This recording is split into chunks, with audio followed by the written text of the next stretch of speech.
Chapter 2, Part A.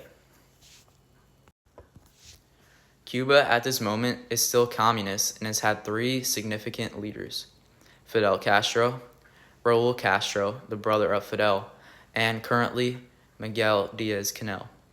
The main man is Fidel Castro, who ruled for 49 years from 1959 to 2008. Fidel Castro was born near Biran, Cuba in 1926. Cuna de la revolución, porque está la cuna donde estuvo Fidel. The culture in this town is amazing. They took his childhood home and made it into a museum, preserving all these items. In the next clip, I'm also going to show you another example of why this culture in this town is great.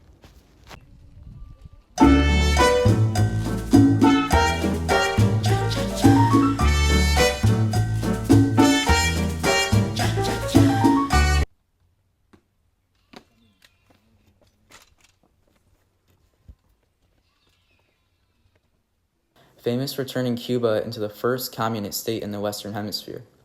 His political position until 1976 was the premier. The premier was the leader of the Cuban government, who directed domestic and foreign policy, implemented laws, and revolutionary reforms. But in 1976, a new role overtook the premier, the president of the Council of Ministers. His family background and early life wasn't very eventful. He grew up with 6 siblings and didn't have many political views. His parents weren't political either. His father was a sugarcane farmer. Castro attended Roman Catholic schools in Santiago de Cuba and Havana. He excelled in sports like baseball. Game, Dr. Castro played pitcher. This was soon after he threatened to resign the premiership. He'd been implored to remain in office. In fact, Cuba begged him to stay in there pitching. Hold up. Rewind that. Who was that? Remain in office. In fact, Cuba begged him to stay in there pitching. David, how come you never told us that you actually played with Fidel Castro? Fidel Castro also played basketball.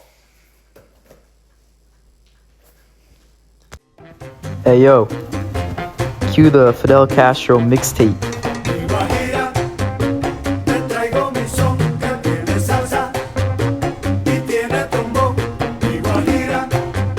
Wait, stop the music, rewind that clip.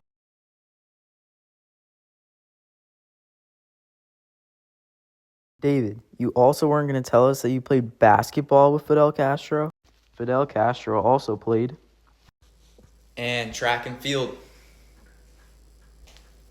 So, Nick, you were never going to tell us that you ran against Fidel Castro? He did start gaining interest in politics during high school and entered University of Havana's law school in 1945 and became deeply involved in the political activism.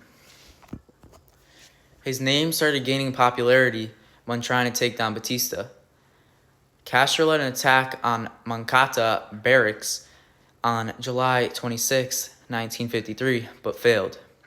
The Moncada Barracks, located in Santiago de Cuba, is a historic military site.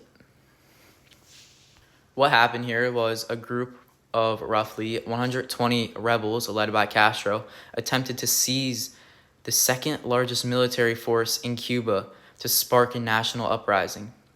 Because of this, he was arrested and sentenced to 15 years in prison. In 1955, he was released. Then there was the guerrilla war, which fortunately David talked about. His success in the guerrilla war allowed him to become the commander-in-chief of armed forces. Castro took full control of the government, nationalized industries and private businesses, implemented major land reforms, and took away American-owned properties. Castro ended up dying in 2016. He was loved and also hated.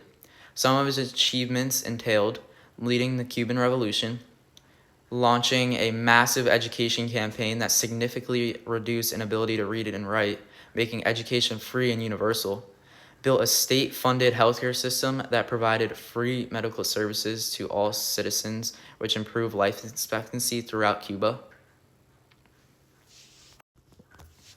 After Fidel died, his brother Raul took over and kept communists through the next 10 years he ruled. In the 10 years, two notable achievements were better relations with America and reform the economy. Now, currently, the leader is Miguel Diaz-Canel, who has been ruling since 2018. Unfortunately, he has a bad rep and isn't widely loved in Cuba. This is because in 2021, he faced intense criticism due to severe economic crises, food shortages, and the cause of extreme protests in their country. I felt like I should add this. Fidel Castro survived 638 assassination attempts. Found that pretty cool. But now it's time to learn about the propaganda in part B. The propaganda in Cuba isn't how it is in many other countries. There are minimal billboards and posters that make the rulers look like fools, but there still are some. Cuba does a very good job hiding the bad that happens there and revealing the good. Like how they joked about Fidel Castro having 35,000 women and the press always drawing attention towards leaders. The press in Cuba is one of the most restrictive in Latin America.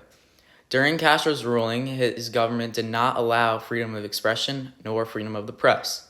So if you had an opinion, you were not allowed to express it in the media. In a source, prefreference.com, it said, the Castro regime maintains a monopoly on information throughout the nation, confiscating the property of independent media and maintaining a policy of constant repression. This explains how the government controls almost all major sources of the media. The government took over private newspapers and radio stations. Propaganda is so rare because of the punishment that would be given. Propaganda is seen as a disrespect to the government. The people who work for the press are paid to have a bias and only speak good about the government. The people who even try to speak negatively about the government through the use of the press never succeed. But as the invention and popularity of the internet in 1990 was when people started to be able to speak out and express themselves. In 1990, there was a reduction in hours of the radio and television programming by 40%. Three notable newspapers that all have bias in Cuba are Granma, Juventud Rebelde, and Trabajadores. Now there is a TV channel run by the U.S., which is Marti, which is an unbiased and not controlled by Cuban government. Although there was propaganda online, no one really saw it or had the opportunity to speak out because in 2000, half of 1% of Cuba's population had access to the internet. Part C, how Communist Cuba was organized. Communist Cuba follows a principle of democratic centralism. There were many levels in this government. At the top, with highest authority, was the Party of Congress, which made mostly every decision, but wasn't always in session. This is where the Central Committee takes over. Then, for everyday smaller decisions, there was the Politburo, and the people that work in this position hold significant government positions. There is a secretariat, and their job is to manage administrative tasks. Part D, the utopian vision of Communist Cuba. Castro's dream and utopian vision for Cuba was great, but didn't end up working out. Castro's ideal Cuba was that no Cuban would ever be hungry, uneducated, uncared for, homeless, and beyond. During the 1950s, pay rates were very low. This was something Castro dreamed of changing.